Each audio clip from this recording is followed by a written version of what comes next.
Let's go ahead and just go around and introduce ourselves again, because there are probably some people who didn't watch the first one.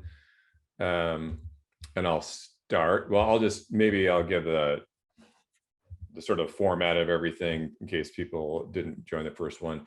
Chats are open. Feel free to chat amongst yourselves. If you have questions for the panelists, make sure you put it in the Q&A feature. Panelists are going to help me, I know, keep track of the questions. I'm not very good at it, but I'll try. And also for this session, if you have questions that you would love to know from the author, Elizabeth the Kraken, for 2 weeks from now, feel free to put them in the Q&A now too, and we'll try and keep track of those as well.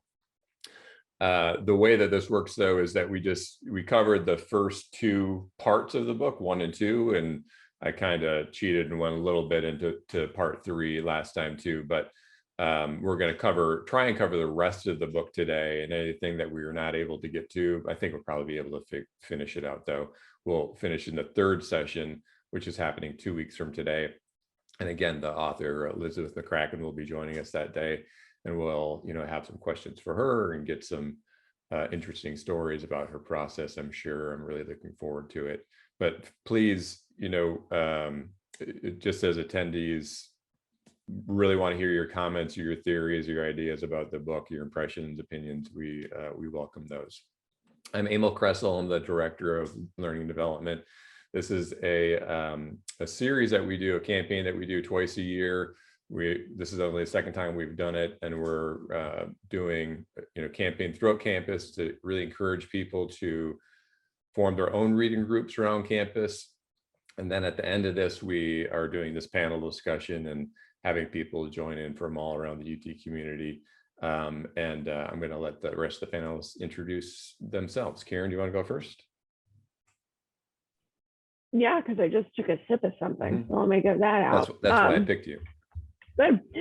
I'm Karen Schoener. I'm a director in human resources, and I like to eat and drink during meetings.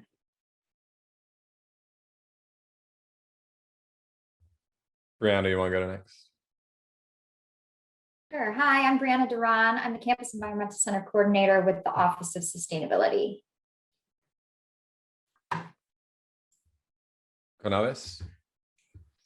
Hello, everyone. My name is Canavis Smith, and I'm with the Texas Engineering Executive Education Program. That's the continuing education and professional development arm of the Cockrell School of Engineering. Happy to be here. And I'm Gordon. I'm the Employee Engagement Coordinator for the Facility Services Department here on campus. All right. So like I said, I kind of inched into the last part or into book 3, but it starts out really getting into Margaret, and I wanted to get your impressions of that. Has a really I feel like it's a stream of consciousness beginning, this once upon a time happily ever after, again, this fairy tale kind of thing that we see as a recurring thread throughout, but then it gets into this sort of dark, almost tragic telling of Margaret Veneton's story. What are your thoughts about that? It starts on the hardcover, or in the paperback version on page 175. What are your thoughts? Seems like, go ahead, Karen. Oh, really, I was going to give Emil a hard time, because when he asked me to be on the panel, he said, it's a really sweet story. And I feel like it's a great book. I really have enjoyed it, but I don't know if part 3 and 4 are really a sweet story. It did kind of start to get a little dark. Yeah.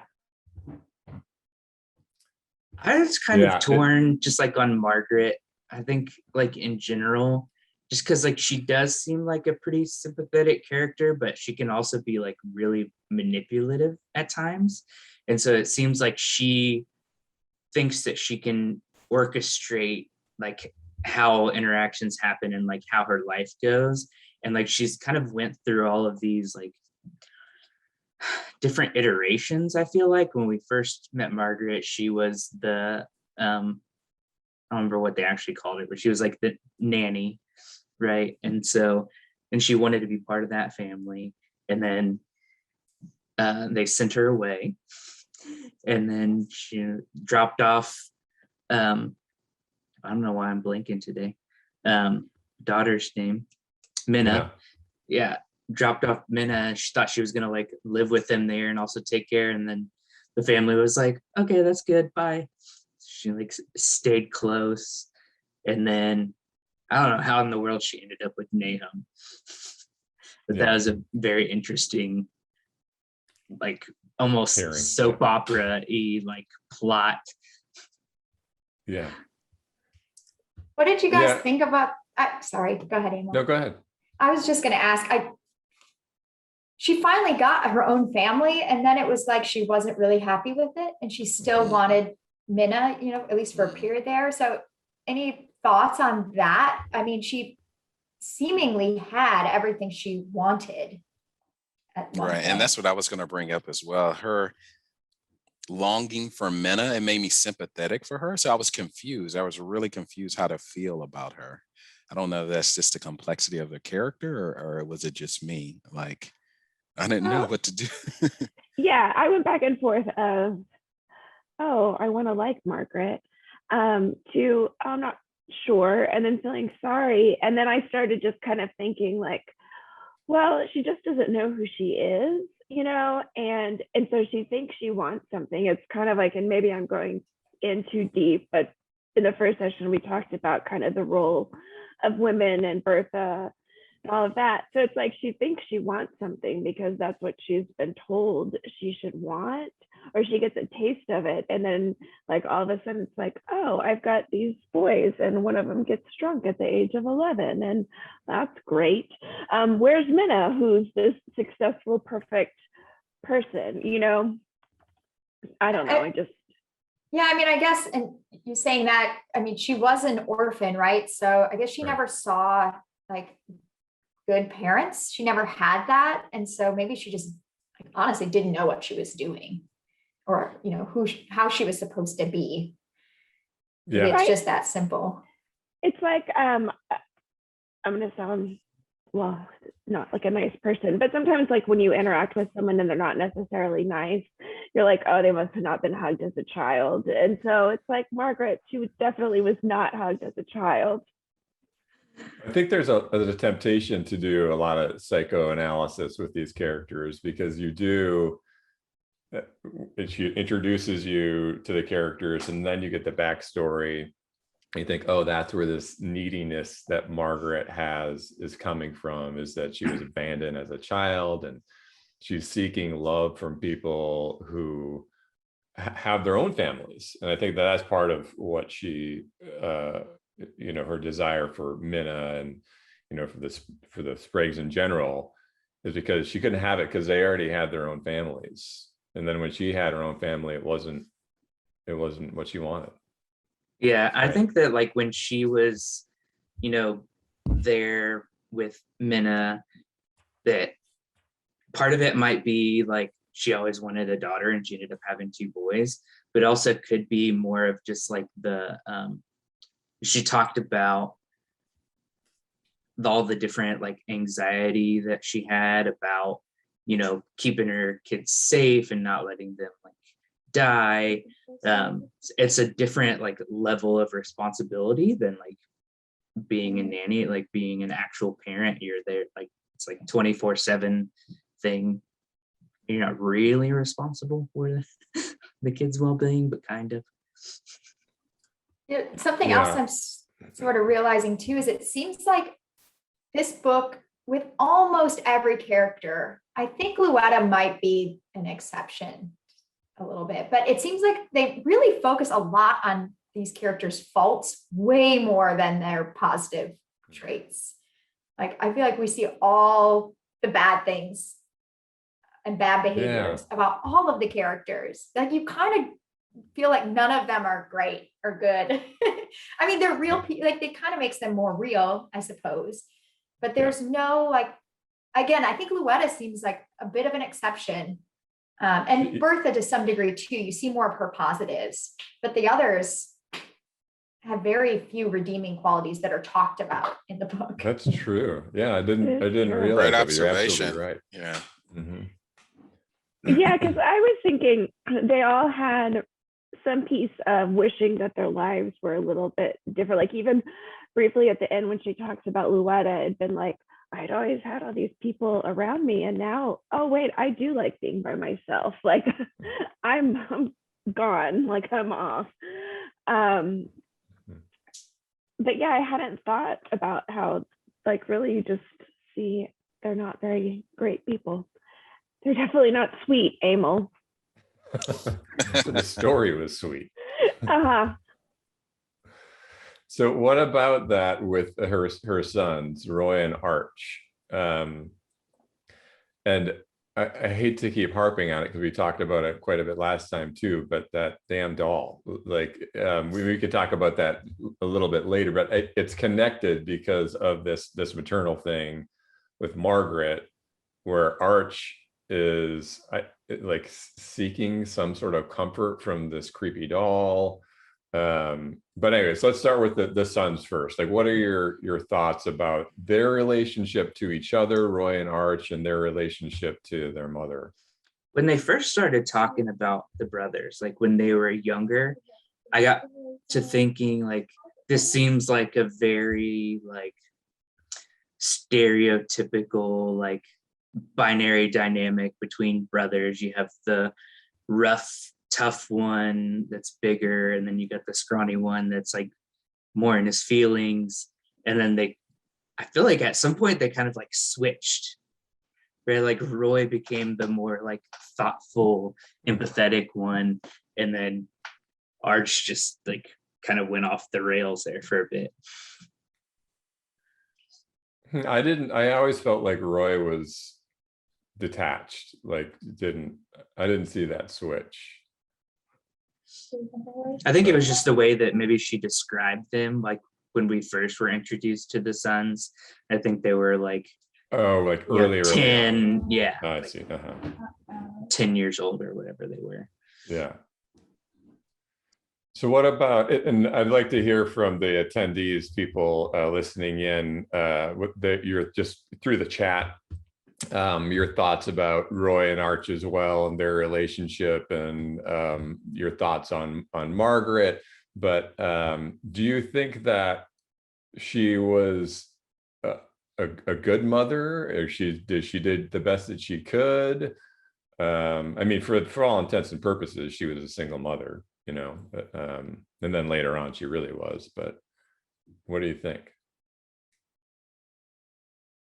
I guess I feel like who are we to judge, but you know, given everything that she had gone through and that she ended up pretty much raising them alone, I mean, they did okay. You know, they maybe weren't like the happiest, most successful individuals, but given kind of where they came from, and I don't know, I think she did the best she could. I think she wanted to be a good mother. Yeah. I don't think she was intentionally a bad mother. I think she, like I said, she didn't know what that was supposed to even look like. You know, I think she did love them in their own ways. She just didn't know how to show that, perhaps. But maybe a little absent. I mean, her kid drinking at that age seems problematic. Yeah. Yeah, I think she just wasn't equipped. So I can't, like, you know, Rihanna said, you know, you can't really judge, but she just wasn't equipped to do it, but did her best she could. Yeah. She had no context for it. Yeah. And she thought motherhood was something different than it really is, maybe. So what about that? I guess at one point, I don't have the page down, but Roy becomes aware of Arch drinking at the age of 11 into a stupor, like into inebriation, and he covers for him. What do you what do you think about that?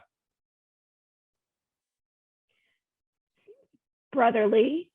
Oh, Yeah. you're you know, I guess you cover for your, I mean, well, I guess when you're 11, do you really even like, do you know, like, this is how alcohol, I guess, I don't know. Right. It seems like you're trying to do a kind thing by covering for your brother so he doesn't get in trouble. Really, wasn't that kind, but right, it just right. seems like, It's just something a kid would do. Like Yeah. Yeah. And I can't remember like what their age difference is. Like when Arch was 11, like how old was Roy? I don't really remember like what the difference is there. Because that could be, part of it too. Like if he's like 20 and like covering it up, I think that's for some reason I feel like it's a year or two. Yeah. I mean, he kind of covers for him his whole life, right? Right. I mean, he's in trouble later on and he takes him in. And it may be a little self-serving for Roy. I think that he always felt like he was like the less cool, less popular, less loved brother. And so maybe to be able to be that for, I don't know, almost like secretly helping my brother makes me like the better brother. I think there's maybe something because going Arch was on there. so like charismatic. And then okay, I wanted to talk about this last time because I had like just gotten to that part. The random story about the aliens. Or the ghosts. Or the ghosts? aliens in the bog. And Yeah. I was just like, this is like completely out of left field. Like I know that this book is kind of all over the place, but I was like, what just happened? And then they just kind of like blew past it. And I was like, Which reminds me, last time Brianna had a theory about Rip Van Winkle. So I looked it up. I'm going to post a link. And sure enough, Washington Irving's fictional character Rip Van Winkle misses the entire American Revolution when he helps a mysterious stranger carry a keg of liquor up a mountain and stumbles upon a thunderous game of 9 pins bowling. So there is a bowling element in there. So we're definitely an alcohol element. Interesting. Yes. Yeah. So we're definitely going to have to. I mean, there's a lot going on there. So I don't know if Elizabeth McCracken intentionally did it, but there's a lot of coincidence there. It seems like she must have at least thought of that somehow, right? So the reason I bring it up now is because you have all of these fairy tale, mystical, supernatural elements. And Gordon, I totally forgot about that one when I was writing up the reader's guide, because there are these, mysterious monsters and, a lot of ghost stories, a lot of reading into dreams. Now the Rip Van Winkle thing. And I mean, it's a lot of folklore stuff going on there. It's interesting. And there was that loss of time in that short story there where Arch thought he was there for like 10 minutes and it was like hours and hours he was gone, and Roy like called the cops and they came. And it was like a sort of rebirth for him, for Arch. He like came out of that like feeling like a new person, like a reawakening. Yeah, sort of it like was his mother's, or not his mother's, Bertha's kind of mysterious reawakening. I mean, I thought it was a pretty like touching, like brotherly moment. The conversation they had in the truck on the way home after that. They're like talking about like believing each other and like being there for each other. I thought that was sweet. And Roy's commitment of insurance fraud. Well, that small thing.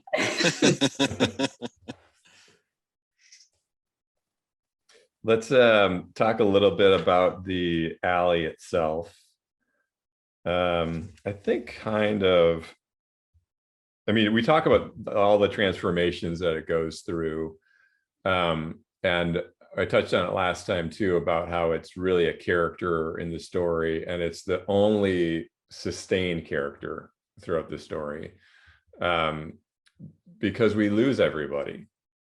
Right. I mean, and we really only get these vignettes. If we really think about the novel as a whole, they're really character vignettes throughout, where the one sustaining element is the bowling alley. So what are your thoughts about the bowling alley, about the transformations it faces? I have a note where we start to see sort of the demise of the alley on 193. But overall, I mean, you don't have to cite anything specifically. Do you have any thoughts about the alley itself? I think there was definitely like character development with that alley, right? Like when Nahum came to town and did that whole thing with Luetta and then kicked the women out, and then it started kind of going downhill there. But then when Margaret took it over, did some new things that started bringing some people in, new events and stuff like that. And then I think at one point, like Arch and Roy were kind of running in, and they got more of like pinball machines or something like that. And then the whole like the bowling alleys like role in Arch's death too. It's like what a way. Dr. Sprague. Yep. And Yeah. Margaret. And Margot, yeah. And Jephthah. Yeah. It's like it's one woman's dream that then everyone tried to build their lives around, and it wasn't their dream. So like it kind of ended up holding people back. Although I feel like Joe Ware escaped and ended up having a much different life than he would have if he had stayed in Salford and run the bowling alley. Which is what he thought he wanted. Right. Right. Like Yeah. that's what he always thought he wanted. And then it turns out she actually did leave the bowling alley to him. And he's like, well, that would have been nice to know 40 years ago. I'm like in my 80s now. I'm not going to run a bowling alley, especially after I've been a New York famous nude model.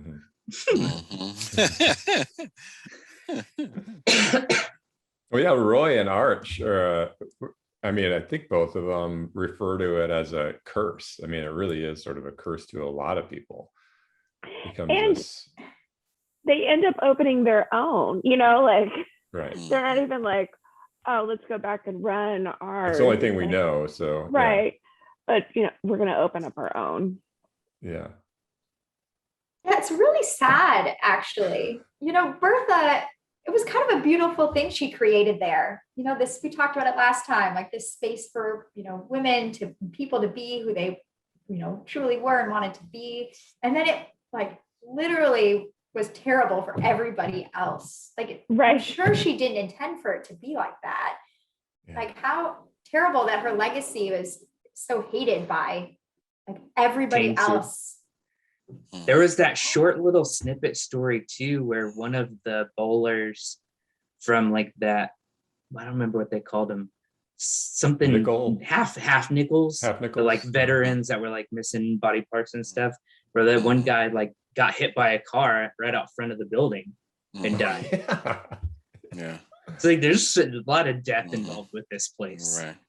And then they talk about the family dynamic of growing up in the like above the bowling alley, not ever having like your own like home like space. I think Arch and Roy both made notes to that. I feel like it all started turning when Nahum came. It just felt like it was doing well. It had a good basis of why it was there. It had good lively energy, and then all of a sudden when evil came into the building, it seemed like it just crashed from there. It can never get back on track. That's just my opinion. Well, I was going to ask if there's any what was the villain turning point?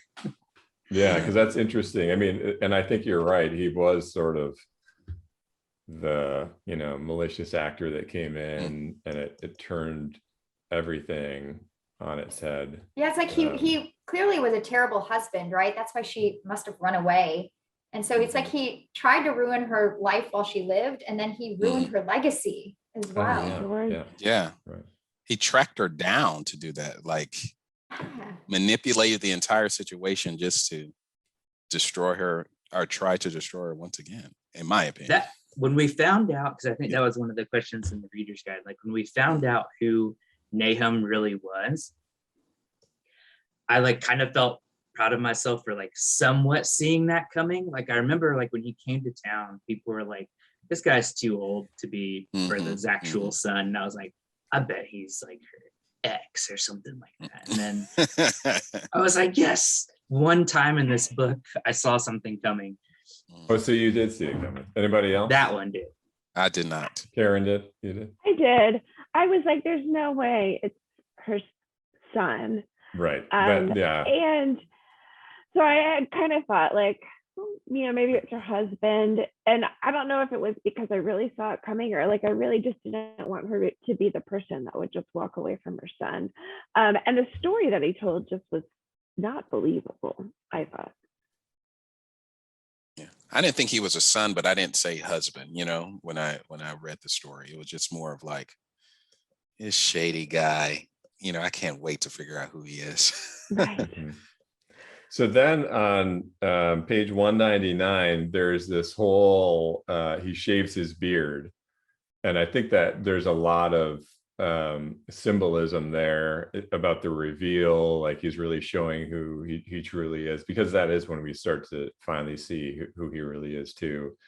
But one thing I want to talk about with the alley as well, I don't want to get too English majory, but generally we see character arcs, really strong character arcs, and I feel like these characters don't really have traditional arcs. They're arrested development, they're interrupted development. Right. Yeah, Like right. zigzag.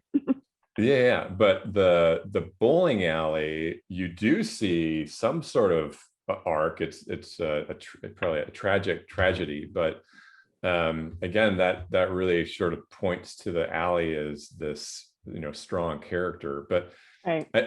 It's another reason why I think some people might feel like I'm not sure what I'm reading here, because you're just not used to following that structure.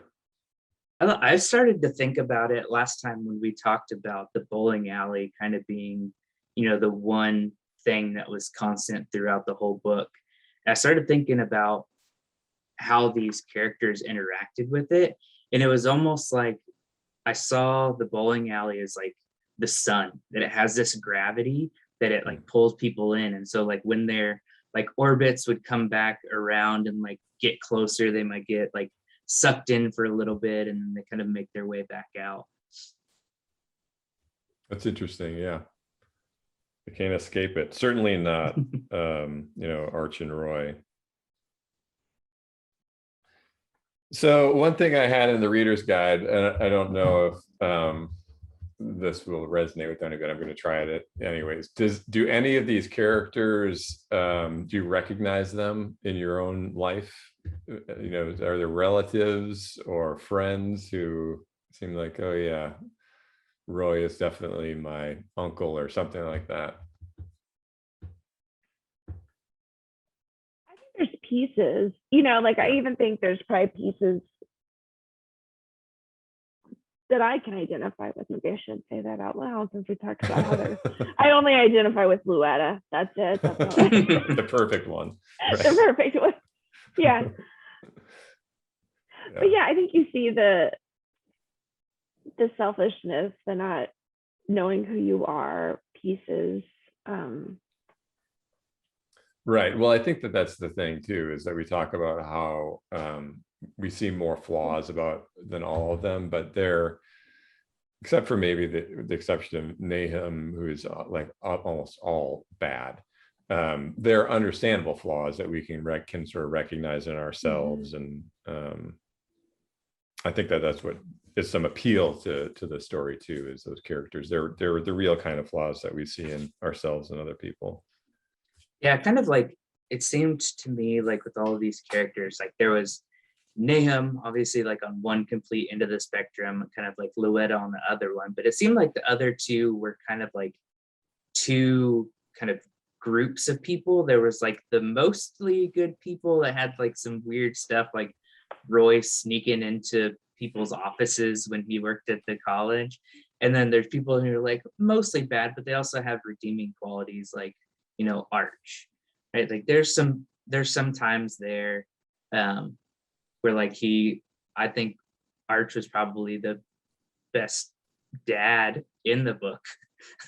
Honestly, I mean, it's not saying a whole lot, but in the context of like how he was interacted, and like when Margaret was like, oh, you have what was his Cracker. She was like, "Oh, have you seen your grandkids?" And he's like, "Oh yeah, I saw him like last week." Yeah, like, the you have bar is pretty grandkids low now. though for fatherhood Right. in this novel. Well, yeah, Yeah. true. Yeah. Yeah. So there was another trying to find it in my notes here. Give me a minute. Oh, well, you mentioned it when Roy, sneaking into other people's offices, but Roy as a lecturer in general, did that fit with your impression of him first? And second of all, what was he doing, like sneaking into those offices? What was the motivation, do you think? It's like I think it might something maybe like genetically, because like we know like they're like Nahum's actual sons, right? And then they also tell the story about how Arch like met that girl and he was just like stealing silver lids from pans when they were in Italy. And it's just like this, like it's kind of bad. It's like I need to do something because it's like inside of them to do something, but at least it was mostly harmless, the things that they did. Like weren't Well, good. I guess it's also possible that Margaret stole a bowling alley. Yeah, I don't, because she knew about the closet. Like somebody had seen that deed before, like the will, Bertha's will, because somebody put it in there. Well, no, it was in her room. Yeah, it was in under her Margaret's room. bed. Right. So I was just thinking about that. Who initially said that it was willed to Nahum? Was it Margaret? Anyway. They said that there wasn't a will. And so it was just like, he's her son. Canavis, were you going to say something about the? It was about the office thing. I felt like it was a controlled environment, so he can navigate that and be dangerous in a controlled environment. He understood the landscape. He understood the danger. He understood that you can probably talk your way out of getting caught, a little bit. So that's why I thought he was doing that. But yeah, it's like the lamest kind of bad boy. Like, just like they get nothing out, like the stealing of the silver lids, like screwed it up. Like so useless, and then breaking into the offices, like, not getting anything out of it. It's just for the fact that you're not supposed to do it. Like, well, he was like going into their offices and like organizing stuff. Right. Yeah. I think he had imposter syndrome too, though. I think he had imposter syndrome. Yeah, I think he just, his self-worth was in question all the time, I think. Right. Well, when your brother marries the girl you're in love with, I'm sure that probably messes with you too. Yes, absolutely. And some of the things his mom said to him were not good. Yeah. Right. Yeah. So let's talk about speaking of, sorry, so what's that, Karen? Yeah. She broke his legs. She broke his legs at the bowling alley. The bowling alley again, the evil. Yeah. He kissed a girl and the guy was like 18 at the time. Like, Right. So speaking of sort of half-hearted efforts, let's talk about the celebrity of Arch and then the celebrity of Minna. So Arch, he has this celebrity, but you can't get much lower, like the hierarchy of celebrity, than a like farm league, candlepin bowling. But he is, people in those circles recognize him. And then you have Minna, and she has a celebrity, but it's like in another universe, but it's like a genuine celebrity. She has a real talent. At least that's my impression. What are your thoughts about that? I mean, maybe you don't have to connect those two things, but independently or otherwise. I'm just thinking about the fact that one of them is Bertha's child and the other is Nahum's child. And like, if there's some kind of connection there, right? Bertha's child ends up being the true celebrity. Genuine. Yeah. against all odds, right? Right. So Black woman, and she realizes true success with genuine talent. Right. And a white man, yeah. And versus Nahum's son. And anyway, I'm just kind of thinking about that dynamic. Yeah. Anybody else? Think about I think once we finally figured out. What do you think Minna thinks? Oh, sorry, go ahead. I was just say, like, when we finally figure out like who Nahum is, I feel like it puts this whole other spin on those relationships. Like when Roy went to go meet Minna and like he went to her apartment, she helped him get into college. And like, even from then, like her, like Bertha and Minna and Dr. Sprague are still like helping out this other family who like, I don't know, probably doesn't deserve any of it, right? But they're like, you know, basically like, here's a bowling alley, like here's some like generational wealth type of thing, like here's this house, and she's like, I don't need any of that stuff, I'm gonna do it like on my own. The thing that when we found out that Nahum was not her son and was her husband, I think the other thing, I kept having to remind myself that Arch and Roy are not related to Bertha. Initially, you know, I was like making this connection with them, and like I, you know, really liked Bertha, and so like that made me want to like them, right? Like there's Bertha in them, but like once that curtain was pulled back, and like, no, there's no blood relation here. Like these are not Bertha's family. Yeah. I think Roy kind of went through that dynamic too, when he was like, how am I going to introduce myself to this person who, like, for the longest time, people thought we were like related. Like she would have been his aunt, I guess, if Nahum was really Bertha's. I think that he still felt like he was related to her. Like, at some level, I think that he couldn't separate that. You think he felt like that, or he wanted to be? Yeah.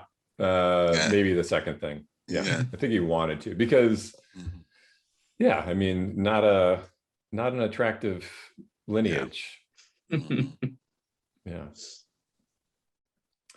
Okay, so then at the end we touched on it, the inheritance. Joe were inheriting the alley, but also this kind of last element of folklore or traditional story, this buried treasure element, the pot of gold. And for me, again, I had forgotten about it. And I had to retrace my steps and say, oh, where was this happening again? But it was mentioned off and on throughout the novel. But what did you think about that buried treasure and the inheritance and everything kind of getting wrapped up at the end? I just love that Joe Ware was the one that he knew the combination the whole time, and like that he was ethical enough to not just go in there. He could have, nobody else knew about it but him. Yeah. At any moment, he could have gone back and taken that gold. And even at the end, he was like, I don't need it.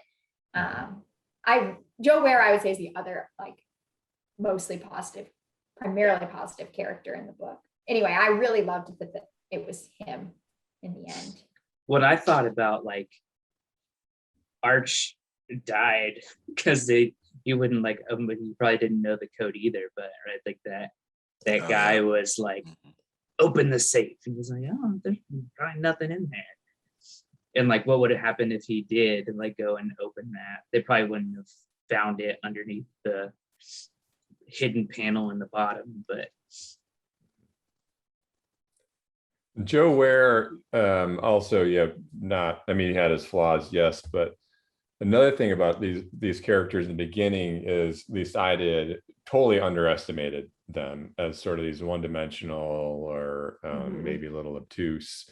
And then you realize, oh my God, he's like a fully dimensional, really interesting person. As it turns out, I think the only character in the whole story that becomes truly fulfilled in life. Everybody else is seeking and failing to find some sort of fulfillment in life. And Joe Ware is so fulfilled that he turns down, gold. what he originally like wanted. Like he wanted to It is rightfully own the his. bowling alley. Yeah. But he's Yeah. like, no, I'm good. And I'm glad, happy that Joe like had a happy marriage with his husband, and he's all like Right. dapper now. Like he's very like well dressed, put together. And when Elizabeth first like introduced him, she like kind of painted him as this like dopey, unintelligent guy that just walks around with a limp. Like he'll never be anything other than run a bowling alley. That's like the top for him. And then no, Karen, Joe is the sweet part of the story. Yeah, that's what Anna was talking Okay.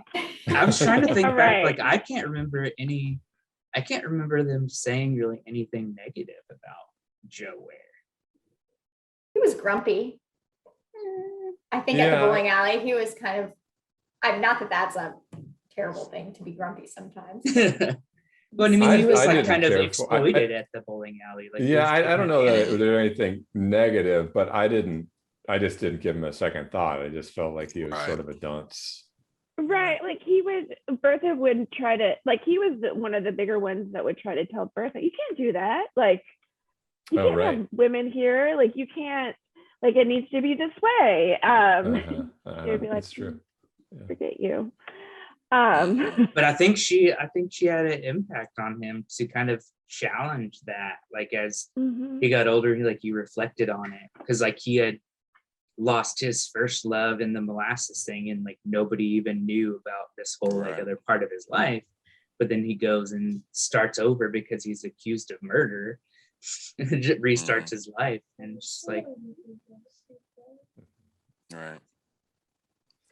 So at the end, I'm interested to know if you caught this. I'm going to read this from the Reader's Guide. We begin the novel with a description of Bertha in the cemetery, and it goes like this. Her limbs were willy-nilly.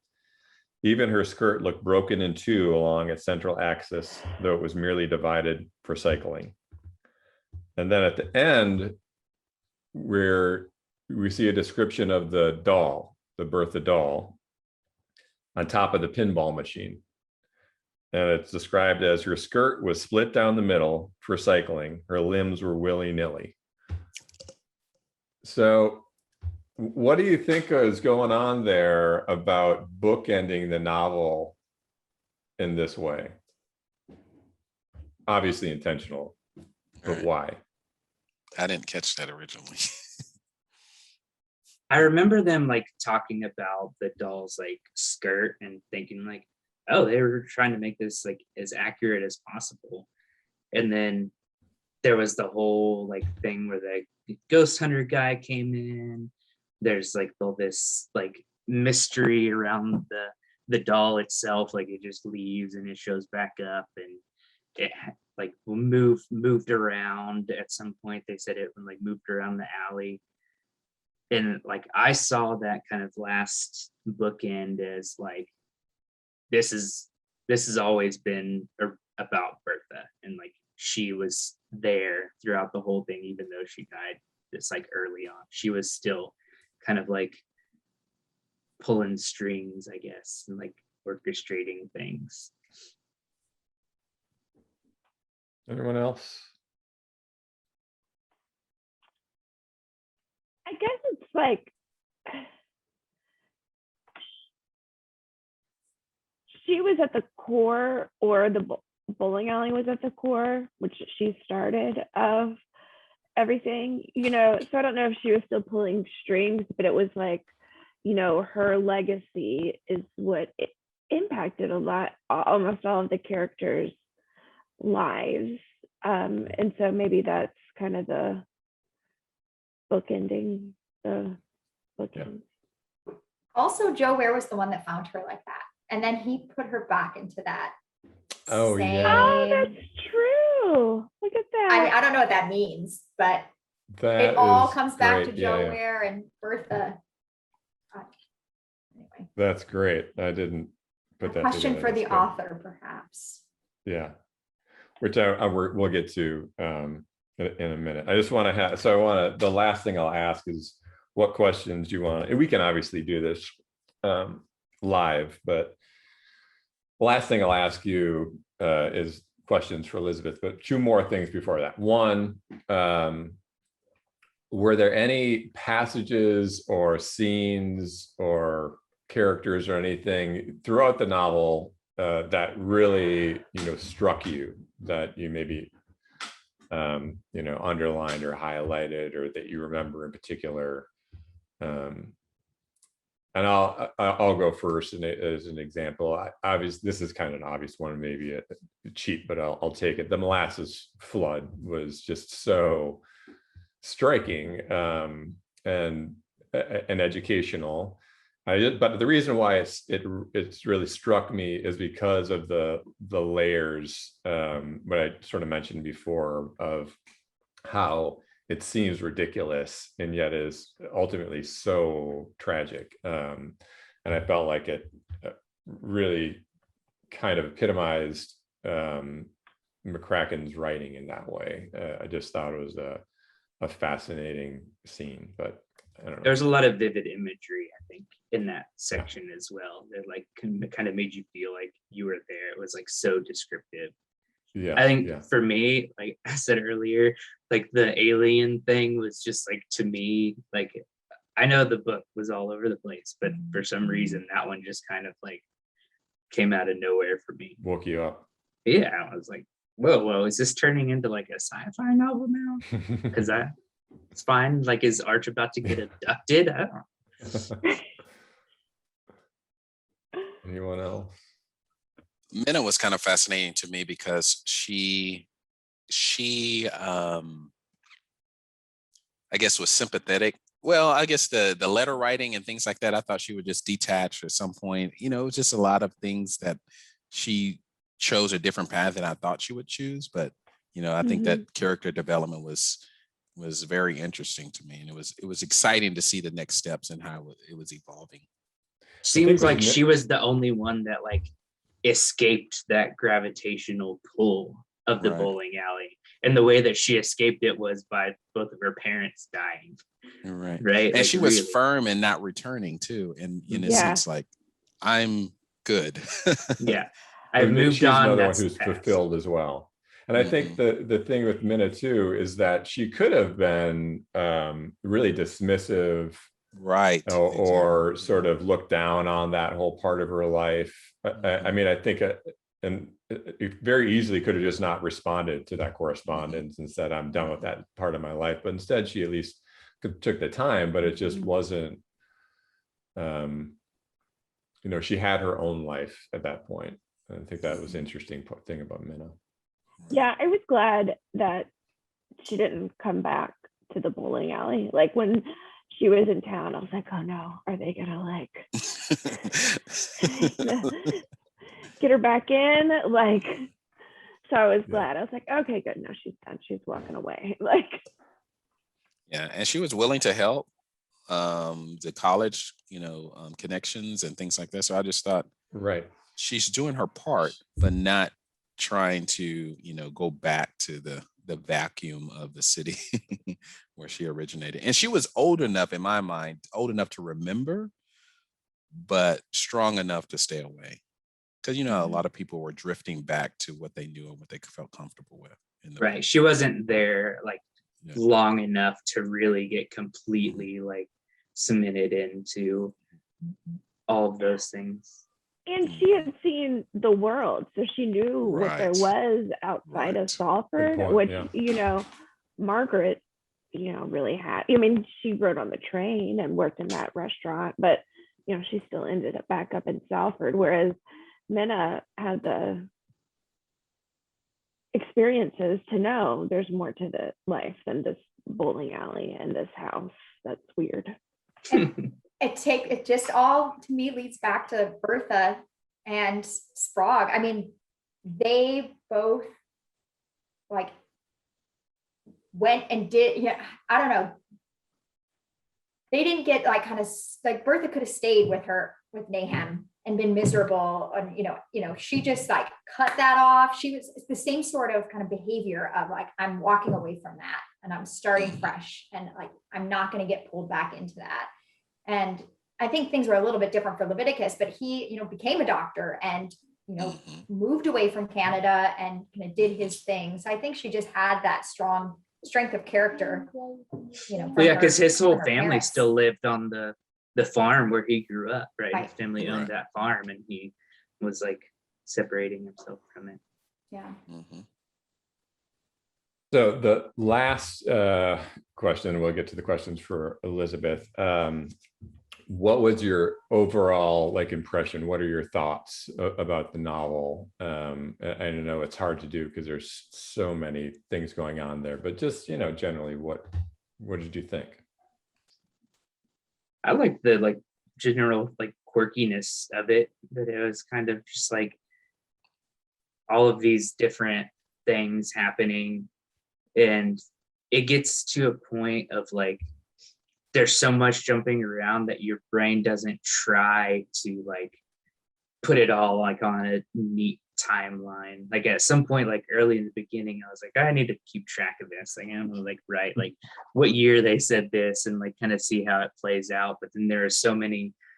I don't know if anybody else has been watching Loki on Disney Plus, but I saw one episode. Yeah, it makes you think of the time divergence thing, where it's these people are off doing this thing and they're doing this, but it's still kind of on this main trend line, but it's impossible to keep track, so don't even try. And I think that you would lose part of the what Elizabeth Packard was going for if you did try to make it make sense, because it wasn't supposed to make sense. And that was a difficult part for me initially. I was trying to make it make sense. I was this is going to be an easy read, and you really had to think about the characters, think about the development, and kind of go from there. And this time span was not just one generation; it was multiple generations where I felt like you had to keep up. And I liked that in the end, but if initially it was a little difficult for me to kind of keep it going. You had to kind of surrender to the story. Yeah, exactly. And you do have to invest in it, but in a different way. You can't invest in the characters, because then they just get ripped out from under you. Exactly. And that I guess for me, I valued that it was not a typical template that you see in a novel. It really was in a lot of ways avant-garde, where it's oh wow, I haven't seen these elements of story building before, and I thought that it took courage to write in that way. And it worked for me. It was distracting. I'm a distracted reader too, so it was at times hard to follow. But I really like her sense of humor too. I liked it overall. Yeah, I think I enjoyed it more because we analyzed it. I think I generally prefer fiction that's got a stronger story arc. Yeah. But so not my favorite book that I've read. I think it's just not my kind of novel generally, but I like that. I don't know. I think there's some interesting stuff buried in there that I'm usually not really a deep reader. I don't take time to analyze it. I just enjoy the story. But I think this book is better enjoyed actually kind of considering some of those kind of hidden pieces. What was going on. And yeah. Karen? I really enjoyed it. I think for me, trying to, maybe I'm the opposite. This is unlike other books I typically read. But I think I enjoyed it, one, because I was engaged and trying to figure out what was happening, but had no clue. So I couldn't skip to the end and see what was going on. But I think too, when I'm trying to analyze something, then I just generally don't like it. But I'm not making sense. I think I needed an afternoon coffee. But overall, I liked it. It was a sweet story about Joe Ware. Yeah. Well, you don't have to answer it now, but if you do have, especially people who are attending, if you have questions for Elizabeth McCracken, put them in the Q&A right now. I know, and then from panelists, if you have questions you just want to sort of bring up right now, let me know. I'll tell you, I am interested to know the Rip Van Winkle answer to see if she really thought about those things. I'm curious about the book ending, and there is some other, kind of wonky stuff. I'm curious to know. Why 10 pin? I really want to see her thought process. Why 10 pin? Why that particular? Oh yeah, why candlepin? Yeah. Why right. candlepin? Yeah. Yeah. I also. Curious. Oops, go ahead, Karen. Oh, I'm curious who, she has people that she was basing the characters off of, like. Yeah. I'm curious. I'm curious to know about the Rip Van Winkle, but then that makes me additionally curious if some of the other supernatural type scenes are linked to other stories as well that we're just not aware of. Like particularly that bog UFO scene. Yeah. What's the monster called? The creature? The Salford Devil. Salford Devil. Yeah. And there was that, and the doll, and then the haunting of the alley, the alien thing. I don't know if anybody read the acknowledgments. I didn't actually read all of them, but the very first sentence is, "This book is highly inaccurate, even for a novel." Oh, yeah. Oh, really? It makes me like, what's so inaccurate in here? Anyway, I thought that was kind of funny and made me curious. Yeah. Okay. Well, feel free to, obviously we can have this exchange with Elizabeth in a couple of weeks, but think about some questions that we don't often get the opportunity to ask authors questions. And for me, at least, I always I wish I could ask her certain things, and now we have the chance. So think about them in the next couple of weeks. All the attendees, thank you so much for joining us, and make sure that you join us in a couple of weeks where we're going to have Elizabeth McCracken join us and join the discussion. And I'm really excited about it. I think it's going to be a lot of fun.